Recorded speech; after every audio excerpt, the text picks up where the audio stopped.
Namah.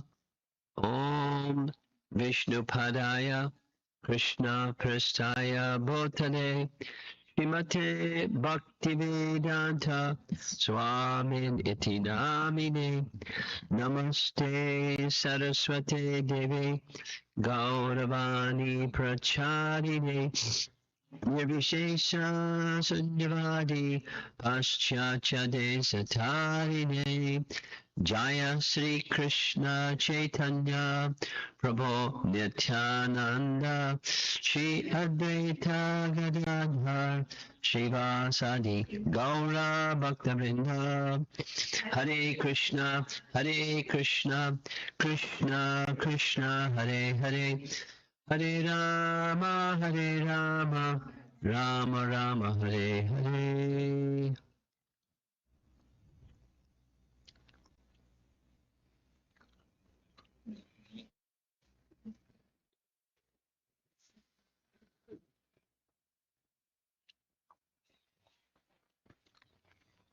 The topic that I'd like to speak about this evening is one of many topics written by Jiva Goswami. We see him pictured here in the courtyard of the Radha Damodar temple during the time of the 6 Goswamis when they were present on earth. This was the place where he most frequented. Some of you may know the deity, the Radha Damodar deity, was a gift given to him by his spiritual master, Rupa Goswami. Rupa Goswami was the foremost of the 6 Goswamis, and it is said that the Radha Damodar deity was personally carved by Rupa Goswami for his disciple. The relationship is both. Rupa Goswami was the uncle, meaning there were 3 brothers. Sanatana Goswami was the eldest, then Rupa Goswami next, and then the third of the 3 brothers was a devotee named Anupam, who died when Jiva Goswami was young, and as a result, Jiva Goswami did many things, but he eventually left home, or his home, the place of his origin, and he took shelter of his 2 uncles in Vrindavan. There were many events in between. One of those major events was he went to Benares, where he studied Sanskrit under a disciple of Sarvabhauma Bhattacharya. Now, I don't know if all of you know who all these personalities are. You know who is Sarvabhauma Bhattacharya? She knows. Okay. You know who is Lord Chaitanya? Yes.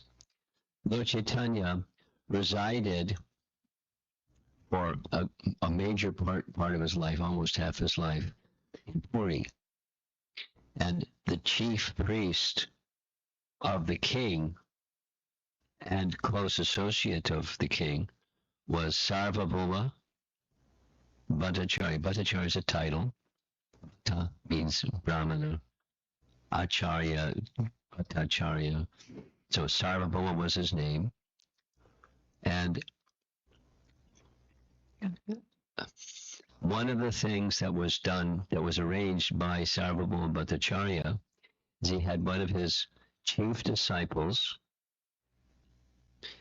go to all places, go to Benares. Why would you send a Vaishnava to Benares? Benares is not at all the place for, nurturing place for Vaishnavas. It's a headquarters of impersonalism.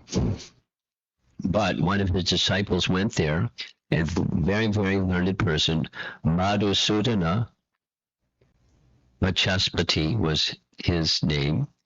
And Jiva Goswami, pictured here, studied for something like 12 years from this very learned, very accomplished Vaishnava scholar, and this gave him the foundation for the Sanskrit tools that he used later in his life. He was around 20 years of age when he finished his education in Benares, and then he went to Vrindavan, and there he stayed for the rest of his life, studying under his uncle, Rupa, and Sanatan Goswami. He was such a scholar. He was such a, this is the title of a Back to Godhead magazine article about Jiva Goswami, the greatest scholar and philosopher. Now that's the opinion of not only the followers of Lord Chaitanya, but it's the opinion of others who aren't. Here's a little example. I'm giving a little background so you can, when we go to the message for this evening, you get a picture where this message for this evening is coming from Jiva Goswami. Prabhupada wrote a letter in 1975 to one disciple who said, and in the letter he said, I recently attended a conference in Calcutta when so-and-so and so-and-so, a well-known Sanskrit scholar in all of India, was the keynote speaker, and he expressed during this talk that never was there a time when there was such a scholar as Jiva Goswami, and never will there be such a scholar as Jiva Goswami from a non-Vaishnava, a non-Gaudiya Vaishnava scholar. So his scholarship was acclaimed and is still acclaimed. And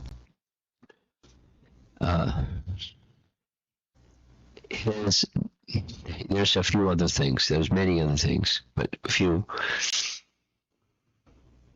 He had one of these didactic memories. Didactic means you read something once or hear something once, and for the rest of your life remember it. That's not me, that's for sure. But he had such a memory. Bhakti Siddhanta is another person that had that capacity.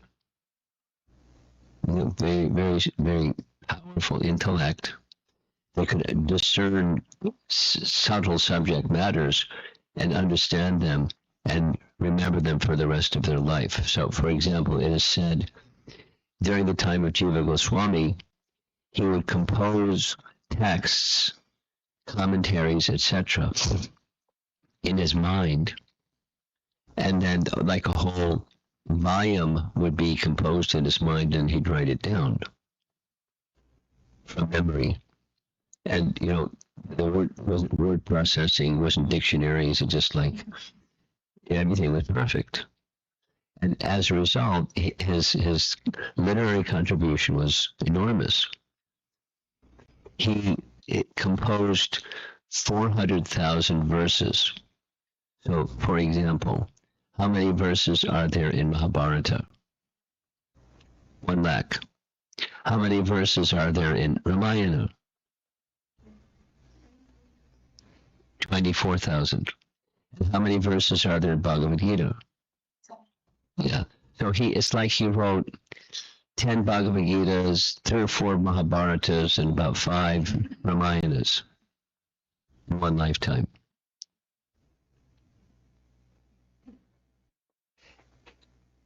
It's superhuman. It's beyond human capacity to do. And very, very, very, very detailed, as you see as we go forward. Very detailed. And perhaps foremost, here's another. His 2 elder uncles, Rupa and Sanatan, had such respect for his scholarship that they requested him, here's a manuscript of a writing I'm working on. Please go over it if you find some mistakes or something that needs some modification. please point it out so they can modify. So one of those was Sanatana Goswami had written a commentary on the entire 10th canto Bhagavatam. Vaishnava Toshini is called, Vaishnava Toshini. And he gave it to Jiva Goswami. Didn't say, if he made any recommendations, but Jiva Goswami also wrote a commentary on the 10th canto commentary of Sanatana Goswami, Vaishnava Toshina Tikani, Tippani, or Tika, there we go, Tika. So, his own writing had a number of titles, but one of the major titles was the Sandarbhas. Well, here's another example. There's a certain literary style called Champu. And he wrote Gopal Champu, which is a retelling of Krishna's pastimes in Vrindavan, Gopal Champu. And then he wrote a book describing what a champu is. It's a scholar. So another of his epic writings was called the Sandarbhas, which is a certain style. And there are certain rules that you follow if you're going to write a Sandarbha. And he did it. He wrote what's called Shat, or 6 Sandarbhas. And very amazing. And one of those 6 Sandarbhas was called Bhakti Sandarbha. And that's very relevant to all of us because we're following the line of Rupa Goswami, who was taught by Chaitanya Mahaprabhu about Bhakti, and then wrote Bhakti Rasamrita Sindhu, or Nectar Devotion, Bhakti Rasamrita Sindhu. And being his disciple and student, one of the writings of Jiva Goswami was Bhakti Sandarbha. So in Bhakti Sandarbha, from A to Z, it's a very detailed explanation of the Bhakti process. And I'm going to discuss one section from Bhakti Sandarbha where I selected this because I believe it's relevant to devotees. For example, some devotees maybe here, or at least some devotees that you know, have been practicing Krishna Bhakti for a number of years. I've been practicing Krishna Bhakti for 55 years.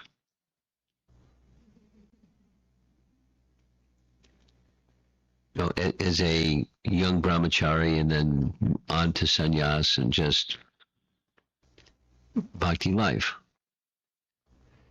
And those that have been practicing for some years, how many years have you been practicing? 20. 12. So when you're practicing for some number of years, when you start, you may have some anticipation back home, back to Godhead. And then it's like, I haven't gone so far. I'm still in kindergarten or first grade, second grade, but I haven't really gone so far. Now, there's some persons that think they have gone when they haven't gone. That's foolish.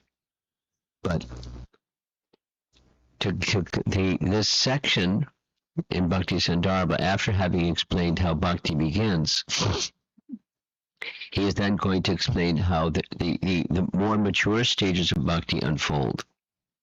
So, for those of you that may not know, there are 3 divisions of Bhakti according to Rupa Goswami: beginning, intermediate, and advanced. Sadhana Bhakti, Bhava Bhakti, and Prema Bhakti. So the topics of Nectar Devotion or Bhakti Rasamrita Sindhu have those 3 divisions. So after discussing Sadhana Bhakti, which we're all doing, to more, some degree or another. We're all doing. There's the stage of coming to the Bhava stage. So what is necessary to go from where we are to the intermediate stage? Please come forward. Don't sit way in the back. We're friendly. You can see the screen better if you're closer. Thank you. Thank you very much. So this section, it's Anuche. There's the divisions. A term that he uses. It's appropriate for Sandarbha. It's Anuche. It's kind of like part 1, part 2, part 3.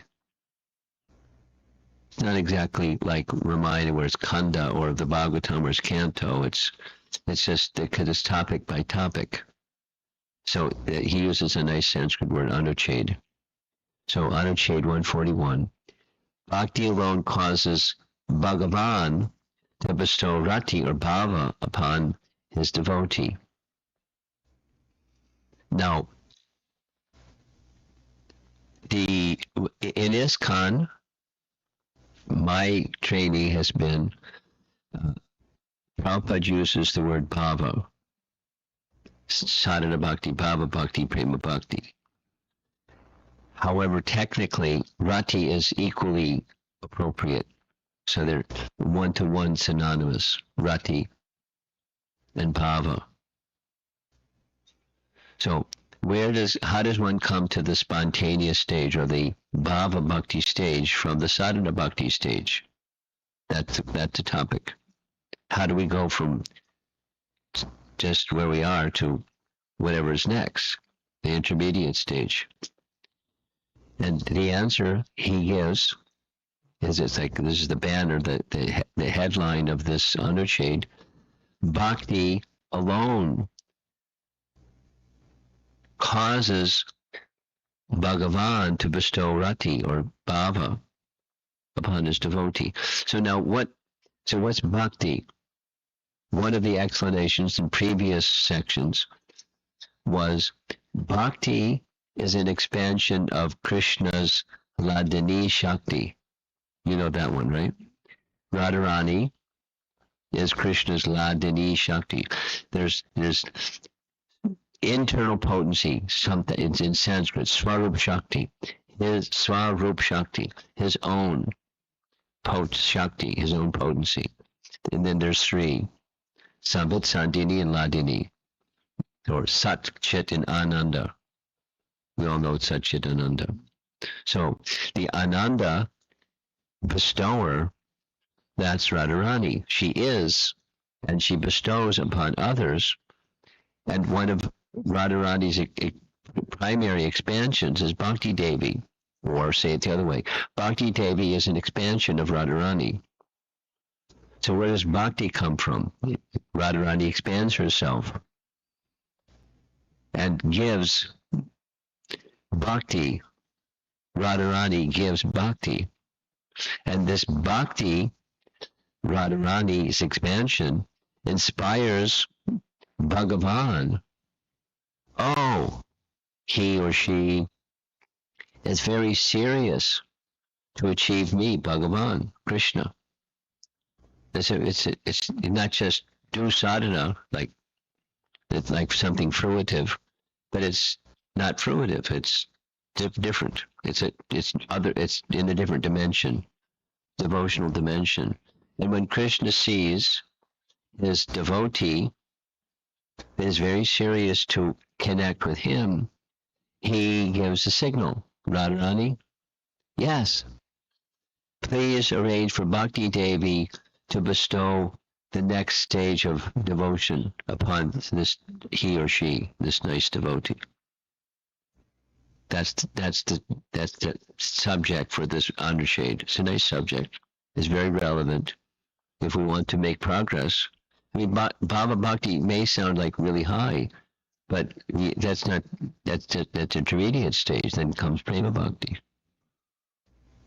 And that's where we're headed. By following the Bhakti process properly, that's And, it's like get in your car and put in the destination in your GPS, and that's Prema Bhakti. And it'll tell you how to get there.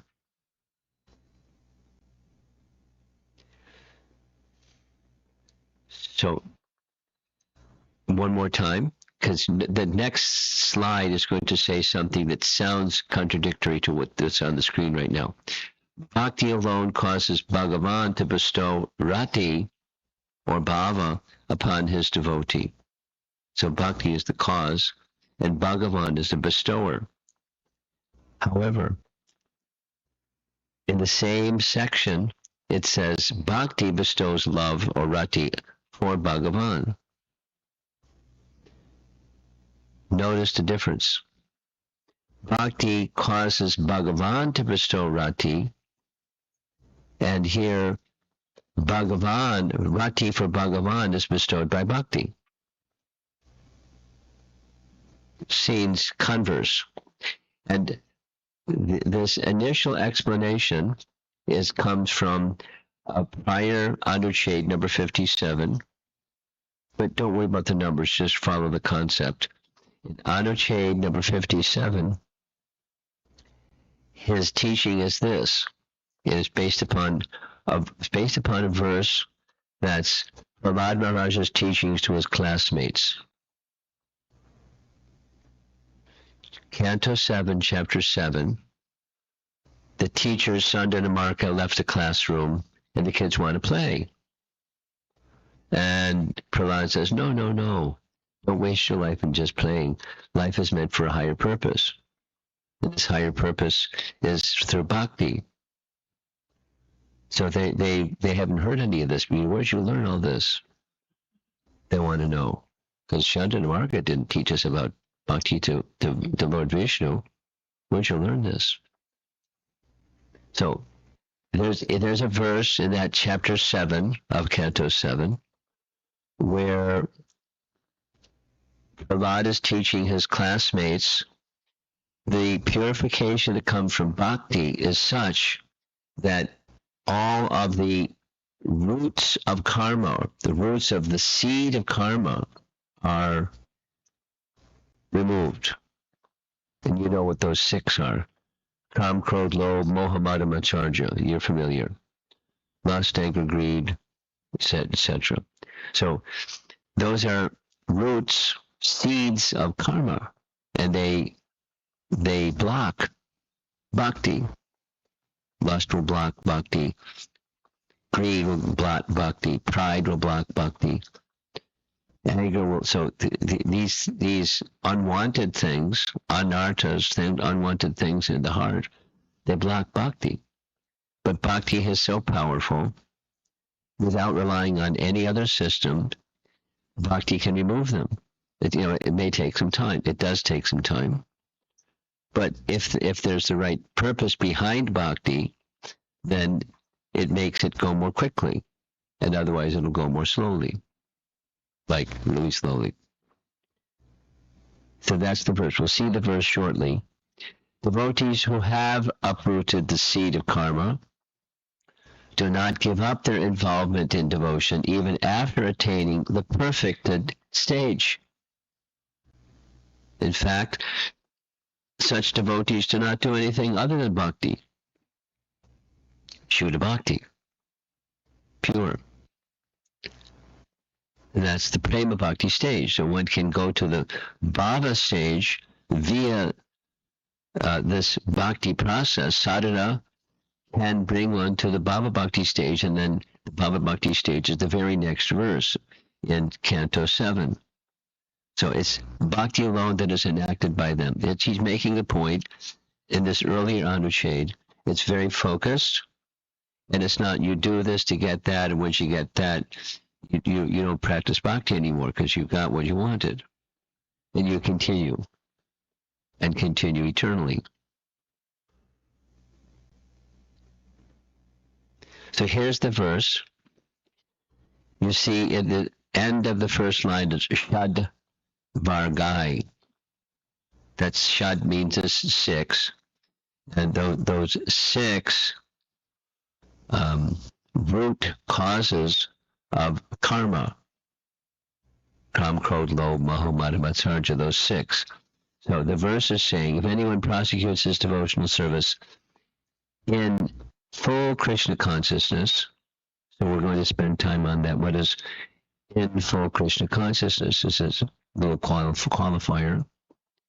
Under the guidance of a bona fide spiritual master, then gradually develops rati. You recognize the Sanskrit Vasudevi Bhagavati. It's a phrase that comes up many places in the Bhagavatam. Vasudevi Bhagavati. And there's the word rati at the end of that line. Yaya sam labhyate. Labhyate means to obtain. Labhyate. Sam labhyate. Yaya sam labhyate rati. The person that does that devotional service in this qualified way, in full Krishna consciousness, then the 6 obstacles or enemies of devotional life are removed, and real bhakti awakens. Real bhakti means this rati, or ecstatic love, bhava bhakti. So now, in this Anucheda 141, which is focusing on the verse that you see on the screen. It's just a 7th canto verse, but he's building 2, which is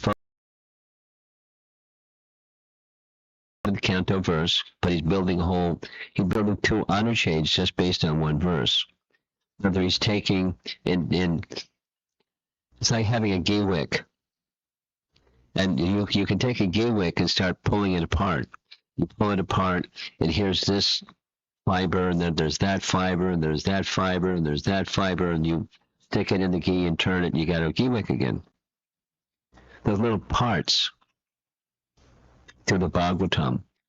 And he is such a scholar, Jiva Goswami, that he knows all the parts and how they fit together. And he's helping us understand, because he learned from Rupa Goswami, who learned from Lord Chaitanya in detail. Shh.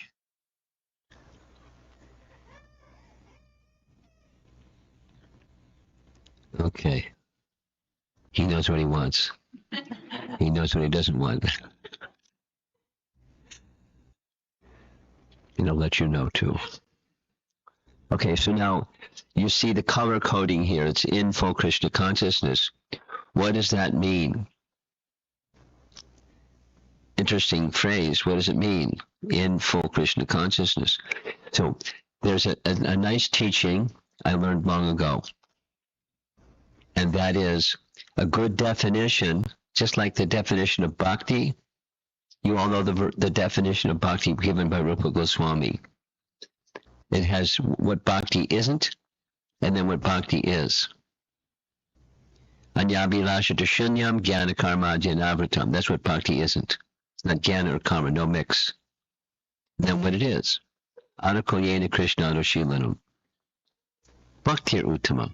That's what it is. Here's a nice example, just to illustrate. A good definition is both inclusive and exclusive. So, as you all know, when Prabhupada came, he didn't have musical instruments. And so, he made with whatever was provided. So, for drum, popular at the time amongst the young American kids that he was dealing with, they had bongo drums. Bongo. It's like a 2-headed drum. This one's smaller, that one's a little bigger.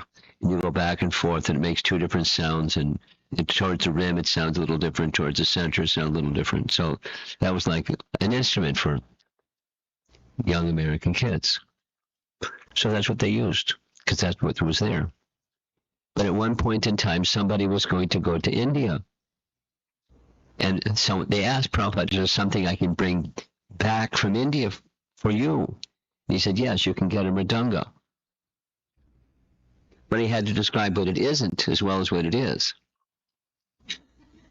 It's a two-headed drum, but it's not one of those. It has two ends to it. It has this end and that end. But some of them are called coals, and they're made of wood. This is not made of wood. It's made of clay. It resonates, vibrates, and the sound is different.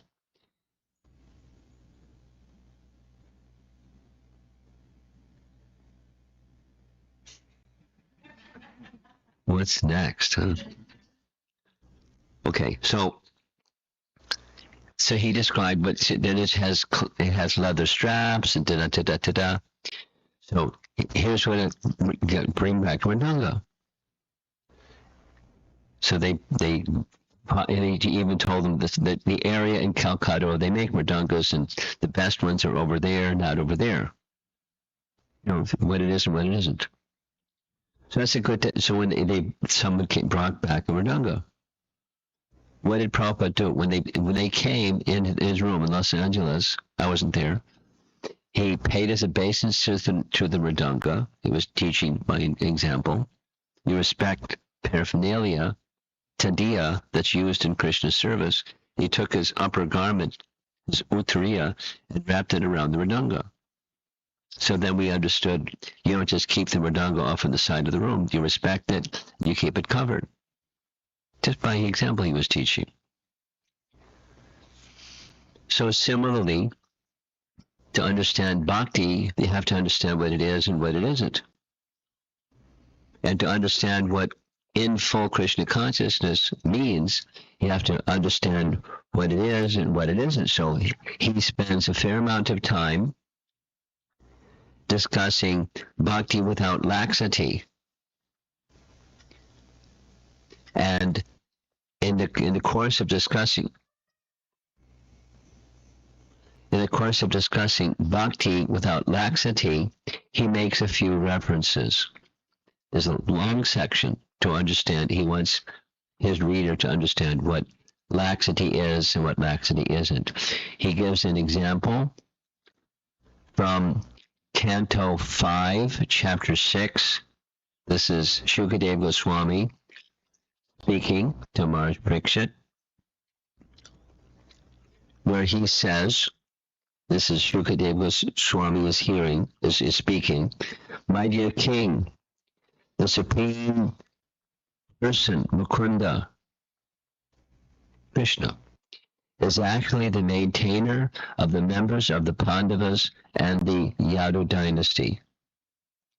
He is your spiritual master, your worshipable deity, your friend, and the director of your activities. To say nothing of this, he sometimes serves your family as a messenger or servant.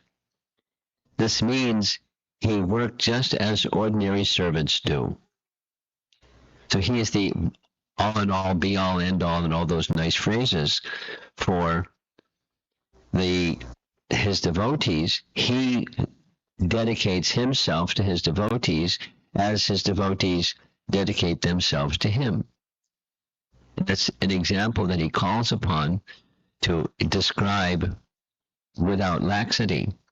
And here's the commentary that Jiva Goswami presents in Bhakti Sandarbha on this topic.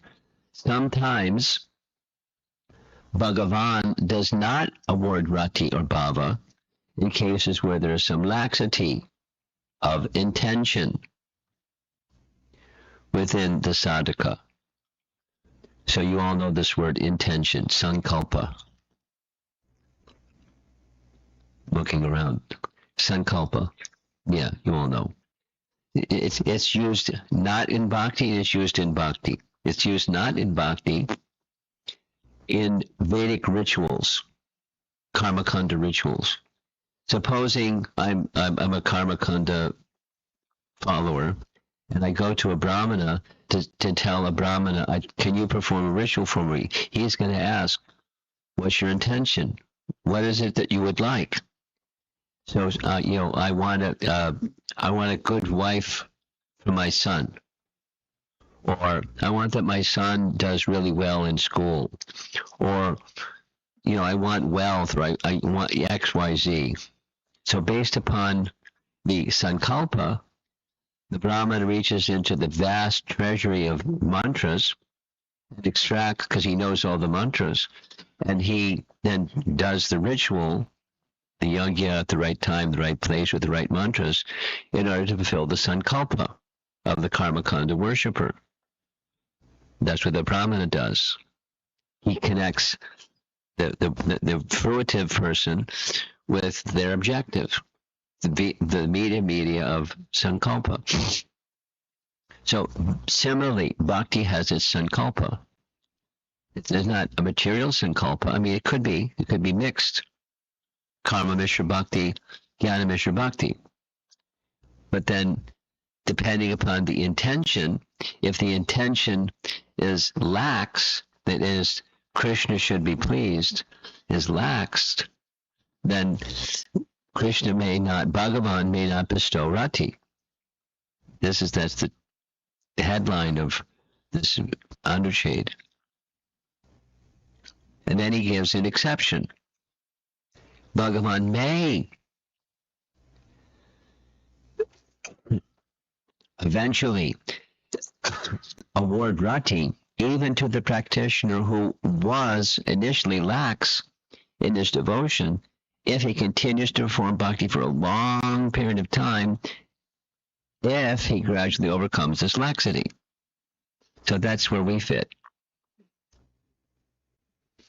Because we're doing bhakti for whatever the period of time we're doing bhakti. Some 12 years, some 2 months, some 5 years, whatever the duration. We want to continue unbroken that bhakti. But then the qualifier is without laxity, please. And with laxity, Bhagavan won't give you the next stage. He may, if over a long period of time, gradually overcome that laxity. That's his teaching.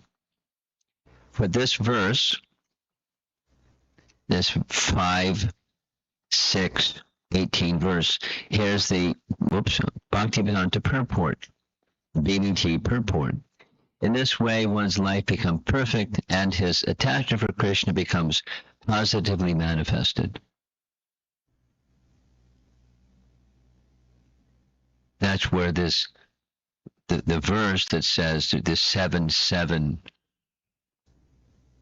19 or 33 verse of Canto 7, the Prahlad is teaching, is where rati may come.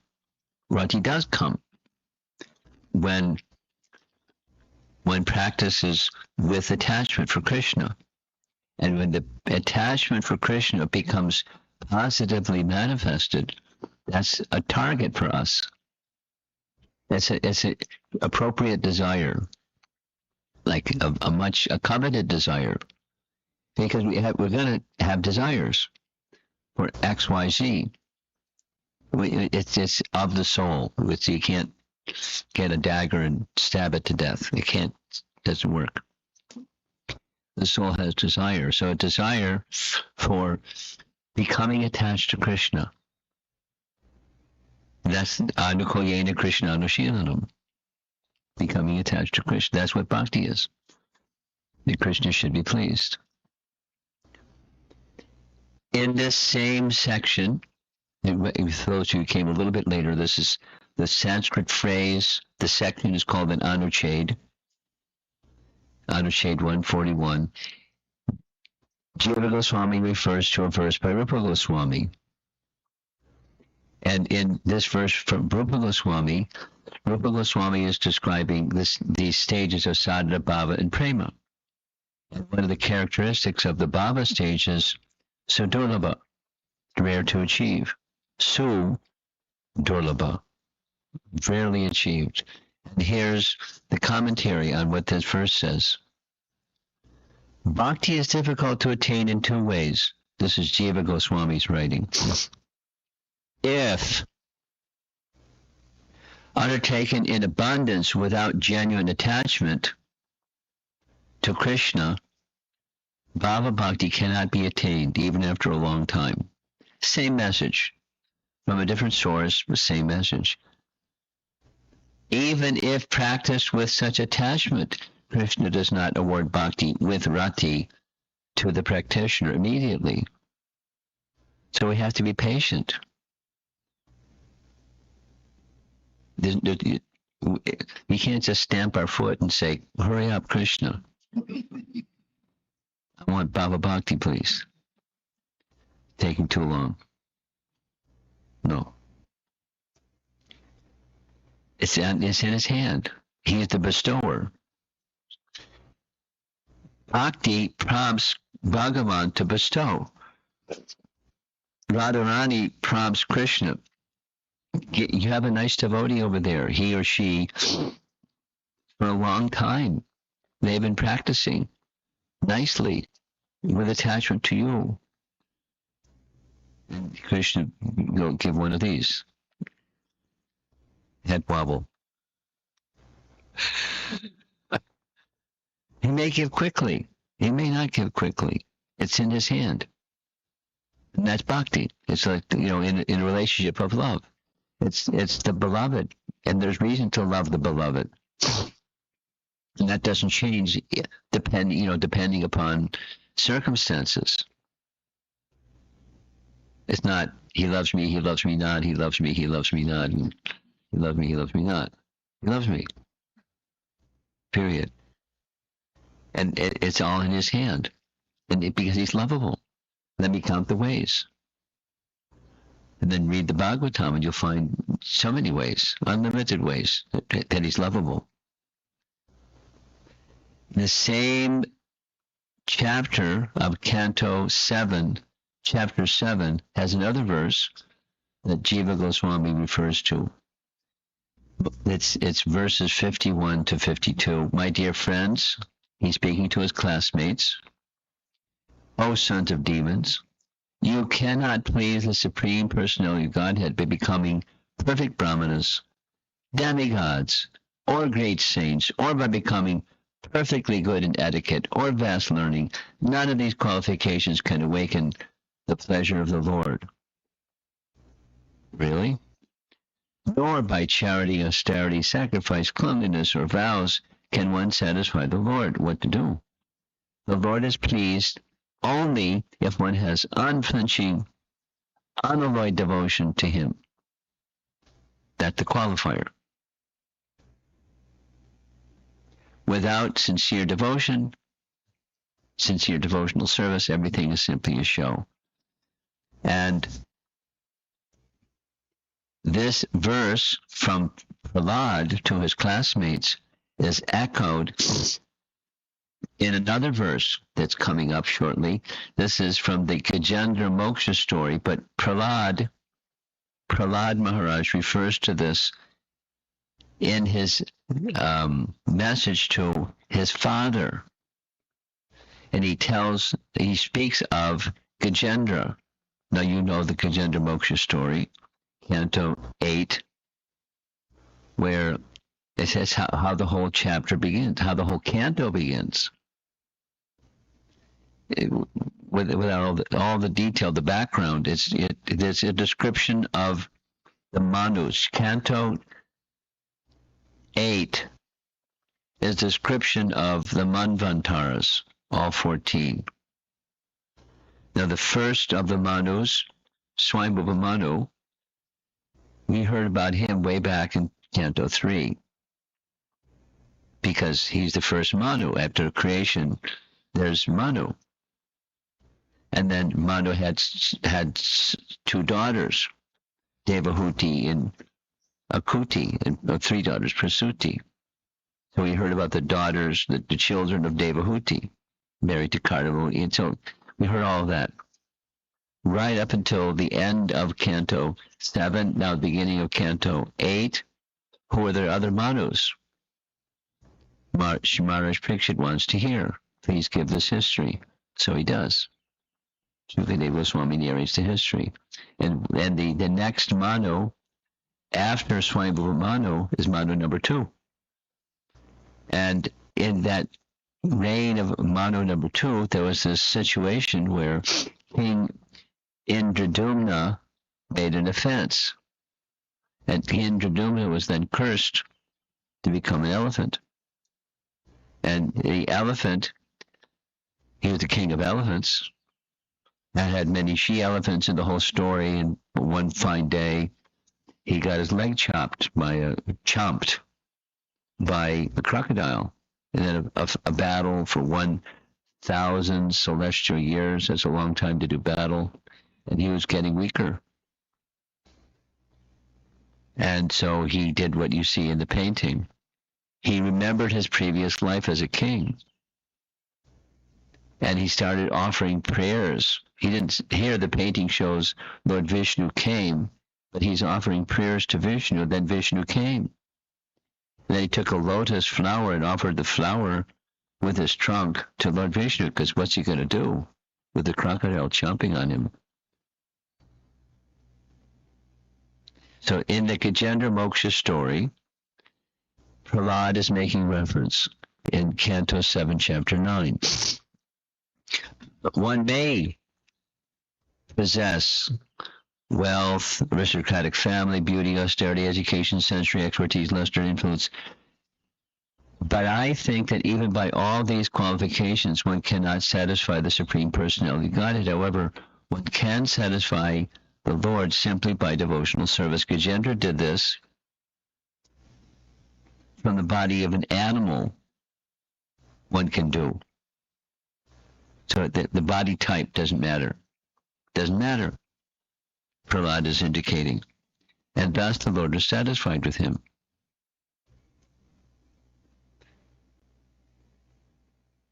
Nice. It's a nice understanding. So how to come to the Bhava Bhakti state, that's the headline. How to go beyond just doing sadhana indefinitely. It's nice, do sadhana indefinitely. But do sadhana with Krishna consciousness, please. There's sadhana that's weaker in Krishna consciousness and sadhana that's stronger. And how to get to the stronger? With absorption. In the target, the object, attachment to the person who is being served. Is it possible? It's natural. It's not only possible. The other is unnatural or a diseased condition. We're trying to take the medicine to get over the disease. So that medicine, satisfying the Lord by our devotion, that's anukoyena Krishna anushilanam. Recognize the verse? That's the definition of what bhakti is, done in such a way that Krishna is pleased. Anu shilana. Shilana means behavior or conduct, where you follow the anu, you follow the perfected souls and do that which is pleasing to Krishna, for the purpose of pleasing Krishna. Period. He has another nice verse that he makes reference to, 5:19:27. The Lord willingly gives the devotee shelter at his own lotus feet, even though such a person does not aspire for it. That shelter will satisfies all the desires. This is the Supreme Personality's mercy. Now, he doesn't have to, but it's in his hand, too, to give shelter. And one who does receive that shelter, what does that mean? Shelter at the lotus feet of the Supreme Lord. What does that mean? It's in the mood of service. When you have some service, and that's your intention, is the Master, Krishna, should be pleased. You're at his feet. Another nice painting showing the same thing. There's a little text in the middle. The highest position that anyone can reach in life is to serve his lotus feet. So there's a long section, this Anushade 141. I've covered some parts of it, and it's an abrupt ending, but this is our last slide. So the message to review, and then the application is up to each of us. There's a method whereby one can go from sadhana to bhava bhakti. And that method is when Bhakti inspires Bhagavan to bestow that Bhava Bhakti stage. It's in Krishna's hand. She, Bhakti Devi, the expansion of Srimati Radharani, may inspire Krishna to do that. But Radharani wants to see, what do you really want? Here's a little, I'll end with this, a little Prabhupada story. Everyone likes Prabhupada stories. This is a first-hand experience in New York. For a period of time, the Hare Krishna movement in New York didn't have money to buy a property. We had a rented property, and it's called a double brownstone building in a residential neighborhood in Brooklyn.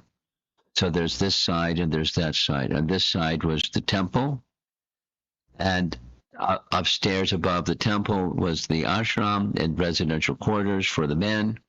And over on that side was Prabhupada's quarters and the residential quarters for the women.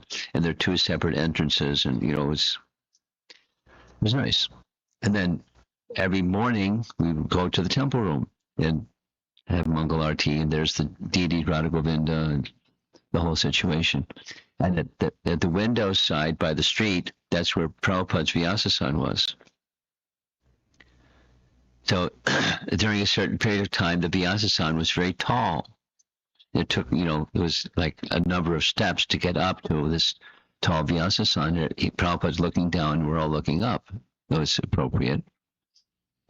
And on one particular morning, Prabhupada was speaking on this point, where he was saying, we may say to Krishna, Krishna, I am yours. Please accept me. And Krishna may say, oh,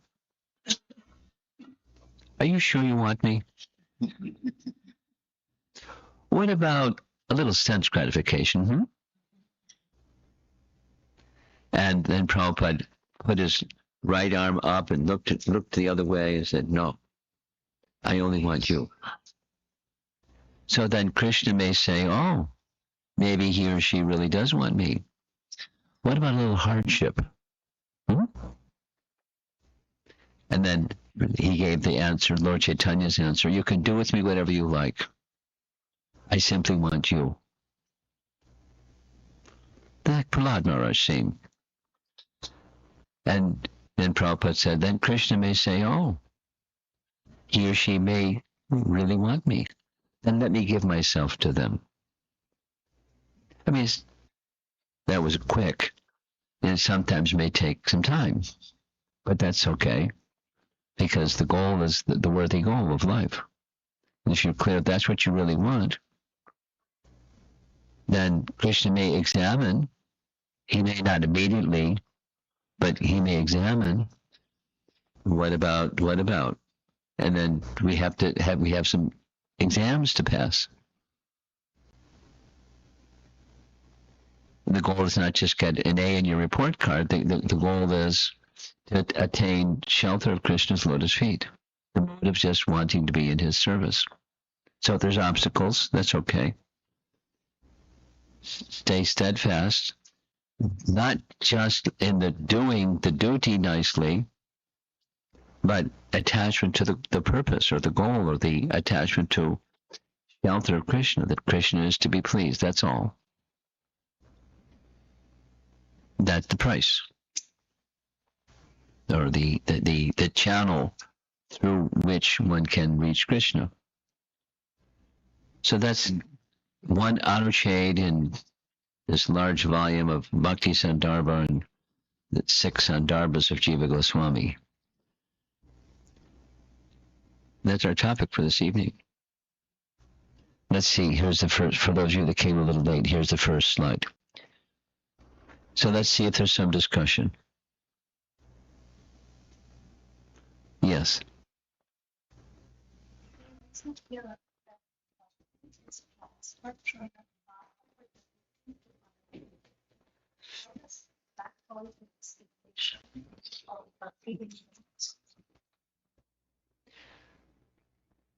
Well, you answered your question within the question. So devotee, some devotee, somewhere along the line, each of us met some devotee that was carrying bhakti in their heart. And we were like, we're going along with life, just living life. And somebody that had bhakti felt some urge, a compassion or whatever the reason, to transfer. So from the heart of that devotee carrying bhakti, they transferred bhakti into the heart of the other person. Now, the other person, they maybe meet like 500 people in the course of a week. But some persons are going to say yes, some people are going to say no, and some people are going to say, let me think about it.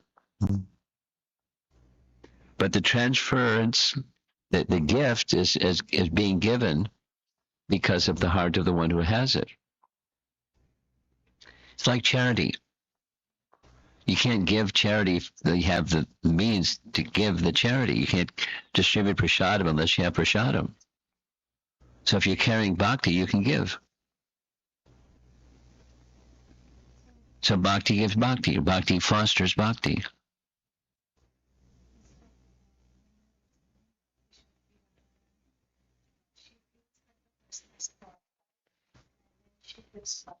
No.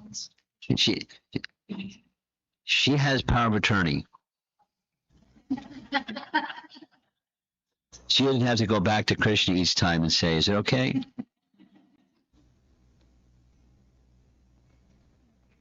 Power of attorney. She can act on behalf of Krishna, carte blanche, no problem. And she knows. Okay. Yes, in the back.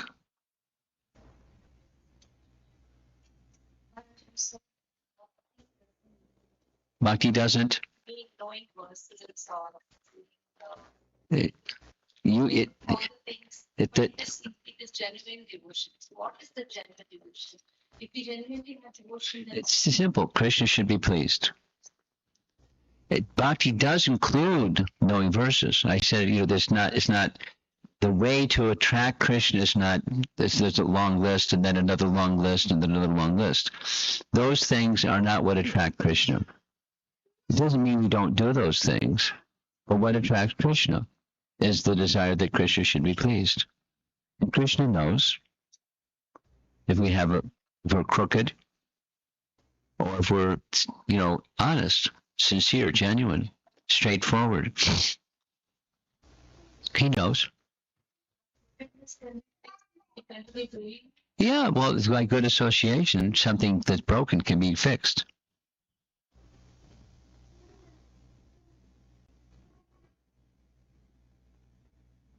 Sadhu Sangha. And within, as a foundation to that Sadhu Sangha is some preliminary faith. That's like, Prahlad tried to give lessons to his father. It just made his father angry to the point where his father wanted to kill him. So he wasn't a fit recipient because there was no shraddha. But someone that has a little spark, you found a little spark. That's Sadhu Sangha. The sadhu imparts bhakti because they can carry it, but they don't give it too quickly, too much. They give it, little at a time. You fan a spark and too much, you put the spark out. Little, gentle. Does that address your question? This is why I say, for example, we have to keep you're this in competition. I can't hear. You speak louder. You're cooking before it's offered. Okay.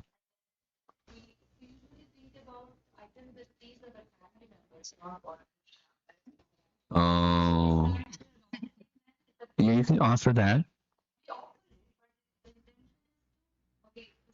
I follow what I understand the question. Now, you offer it. It's not pure. It's not Shuddha Bhakti. It's Mishra Bhakti. Karma Mishra Bhakti. Welcome to the club. Now, supposing that those family members happen to be married to somebody or have as their cook, whoever the cook is, they're Shuddha Bhaktas. Everyone's going to like it. Whenever Prabhupada cooked, everyone liked it. Even it wasn't at all according to their taste. It was, so you can move from Mishra Bhakti to Shuddha Bhakti by that one principle. That not just the balance between family members and Krishna, but it's just Krishna. Now, Krishna wants to see that his devotees are happy. So Krishna may indicate, make such and such.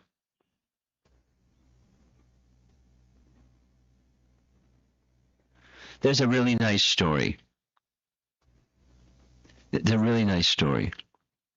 I can't remember all the detail, but there was one devotee who had become Prabhupada's cook.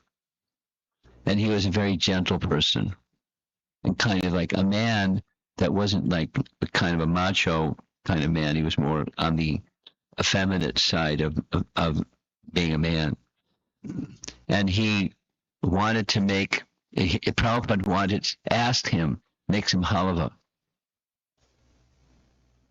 So he asked somebody how to make halava, and he made halava with some other kind of ingredient other than what Prabhupada was accustomed to. I forget the names. And he brought it back and offered it to Prabhupada, thinking that Prabhupada would like it. Prabhupada took a little spoonful, said, "What's this?" It's a nice story. And then the devotee said, "It's halava, Prabhupada." And he said, "What'd you make it with?" And he said, "Such and such." "Halava is with this, not with that." The devotee was smashed. And he went to his room and started crying. And Prabhupada understood what was the result. And then he asked the devotee, "Can you bring the rest of the pot?" And he ate the whole pot. He said, that was the best halava I've ever had.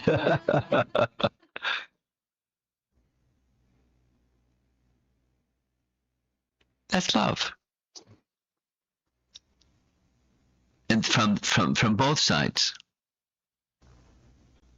They didn't know how to make halava. They heard the word, but they didn't know how to make it.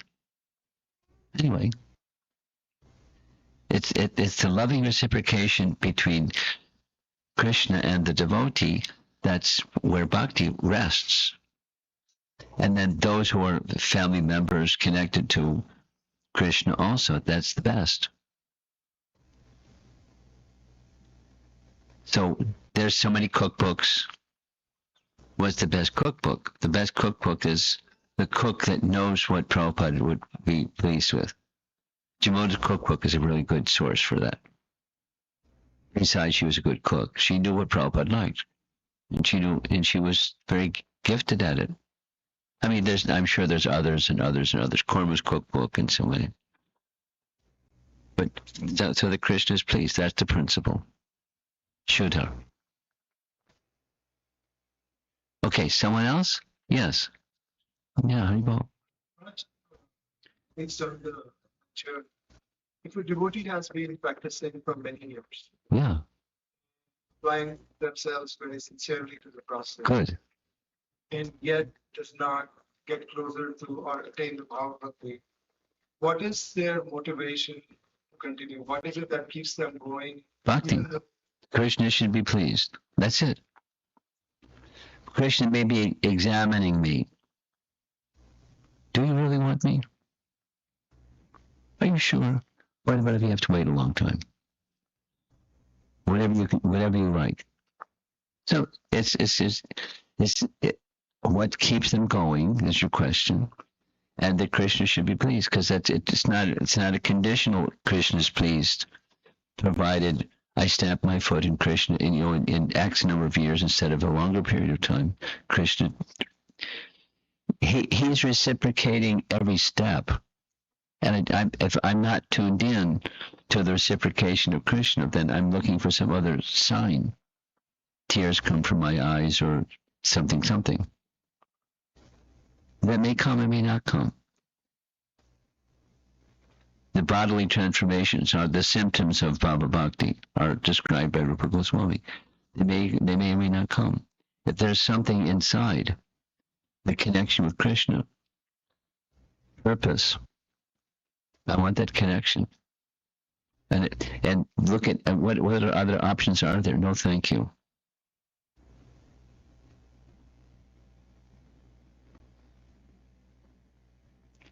Now, what that person that's maybe becoming impatient or whatever could look inside.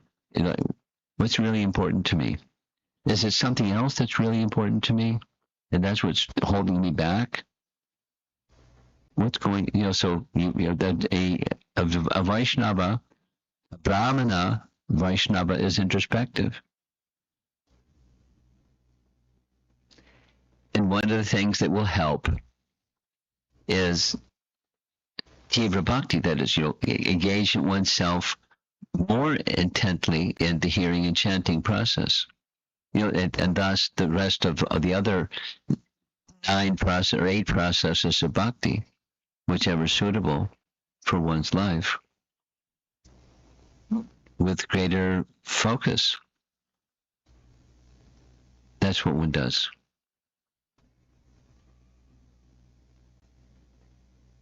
No, it's certainly possible one can get discouraged. And that's an indicator of something. Faith didn't grow. Faith got stunted somewhere along the way. That's another class. Another honor chain of Bhakti Sandarbha. I may be giving that other class on Thursday evening. Depends what they want over there at the temple. Self-Discovery Center, folks. Anything else? Yes. The last slide shows Lord gives be the shelter even if the devotee doesn't as well. You want an explanation? Well, yeah.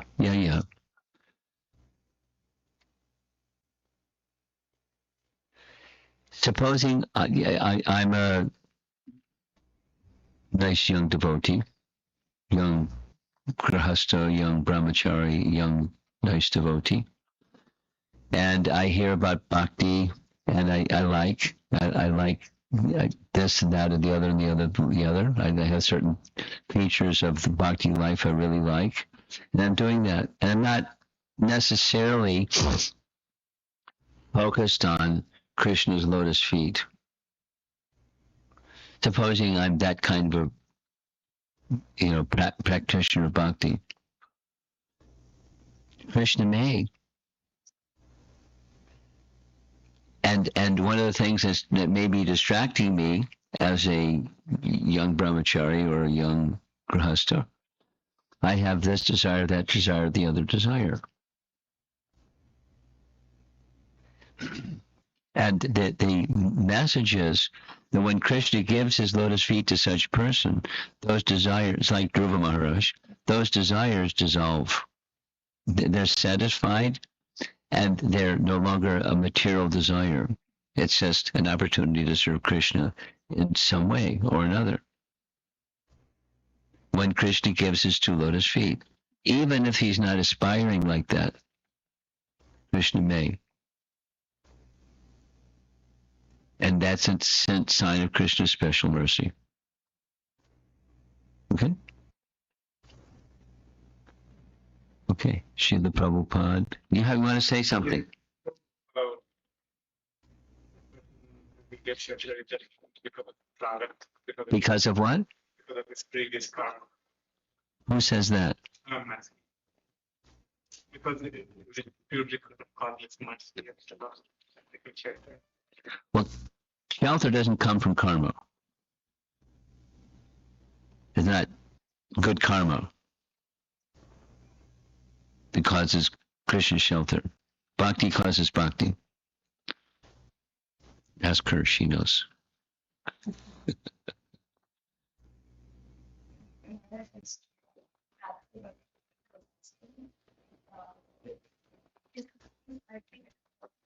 Karma is not then it is some sort of that's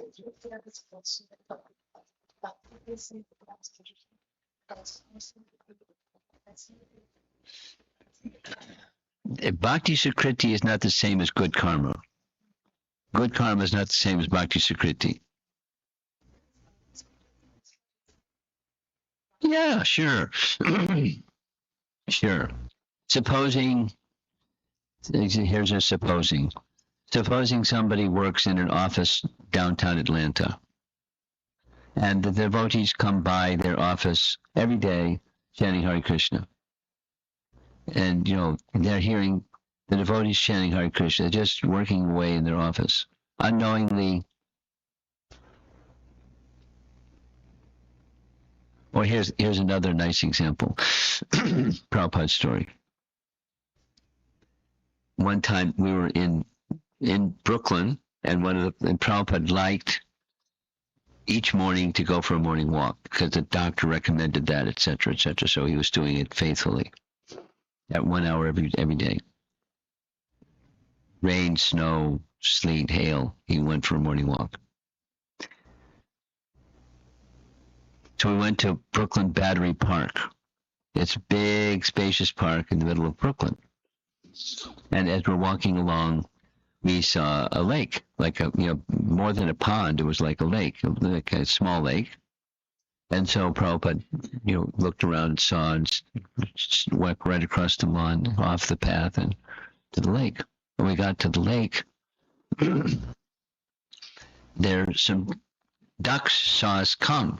So people, I guess, ducks are used to get people coming to the lake, and the ducks quack, quack. And so he asked, does anybody have some prasadam? Someone dug in their shoulder bag. They had some prasadam. So feed the ducks. So he started tossing the prasadam. And then we watched. It was a very interesting little exhibition. And then Prabhupada turned and walked away. And then he stopped like 5 steps later, 10 steps later, and said, what lesson have we learned today? And his answer was, he said, no one ever would like it. The lesson is, the duck that quacks the loudest gets the bread. And now his spiritual life has begun. That was the other part. Gata Sukriti. The duck wasn't like, he just wanted, But there's benefit. Who can say how many quacks you have to quack before you take up human birth in your next life? You want to add something? You started to say something. Okay. Yes. So, I'm a very new, or at least trying. So the concern is that you mentioned that it is Krishna's, fully Krishna's desire, whether he awards bhakti or not. It's fully No. That is not what I said. That's not what I said. He's ready. And the Bhava Bhakti is the topic, not Bhakti, but specifically a very elevated stage of Bhakti. He has the power to award. And he does so by the indication of Radharani. But Bhakti is available, like the sun shines everywhere. The Bhakti is available to everybody. He makes it available. We just, we turn our back and we see the shadow instead of the sunshine, but the sunshine is available. find a very good question. I was like, nothing. If in case Krishna decides to test whether he really wants me or not, Yeah. then how do I not get disappointed? That's a good question. Make sure what your make sure your purpose is, because otherwise you might get disappointed. Supposing do you know some people? I know some people that lost their jobs. Supposing somebody lost their job. Boo hoo. Krishna doesn't like me.